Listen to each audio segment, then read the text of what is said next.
বন্ধুরা, আজকে আমি দেখাবো আপনাদের কার নামে বিকাশ খোলা আছে বা নগদ খোলা আছে। মনে করেন যে একটা নাম্বার কার নামে খোলা আছে, এটা তো অনেকে জানে না যে কার নামে বিকাশ খোলা আছে। তো আজকে আমি দেখবো যে কার নামে বিকাশ খোলা আছে। সেক্ষেত্রে ইসলামী ব্যাংকের সেলপিন অ্যাপসটা থাকতে হবে। থাকলে তারপরে আপনি যে কোনো নাম্বারের কার নামে খোলা আছে বিকাশটা চেক করে দেখতে পারবেন। তো চলুন ওই অপশনে দেখি। এখানে লগে ফান্ড ট্রান্সফার আছে, ফান্ড ট্রান্সফারে যাব, ব্যাকে যাই আবার ফান্ড ট্রান্সফার যাব, ফান্ড ট্রান্সফারে বিকাশে যাব।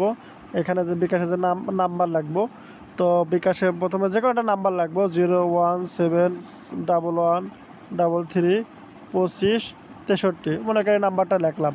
এই নাম্বারটা বিকাশ খোলা নাই। যদি বিকাশ খোলা থাকতো তাহলে এখানে পরবর্তী অপশনটা চলে আসতো, কিন্তু বিকাশ খোলা নাই। এই কারণে এটা এরকম আসছে। তো এখন দেখি বিকাশ খোলা আছে এরকম একটা নাম সিলেক্ট করি, নাম্বার যে বিকাশ খোলা আছে কার নামে, 01928282899, এই নাম্বারটা বিকাশ খোলা আছে। হ্যাঁ, এটা এমডি সুমন শেখ নামে বিকাশ খোলা আছে। তো এই যে সুমন শেখ, তো যে কোনো নামে আপনি যে কোনো নাম্বার বসাবেন, যে কোনো নাম্বার যদি ওই অ্যাকাউন্টটি বিকাশ খোলা থাকে তাহলে আপনি এটা দেখতে পারবেন যে বিকাশটা কার নামে আছে।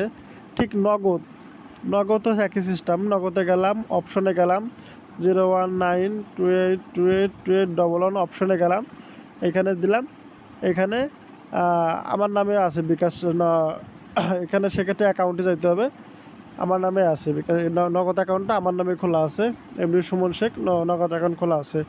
তো আপনারা বিকাশ এবং নগদ সহজে বের করতে পারবেন, এখানে গিয়ে সহজে আপনারা বের করতে পারবেন।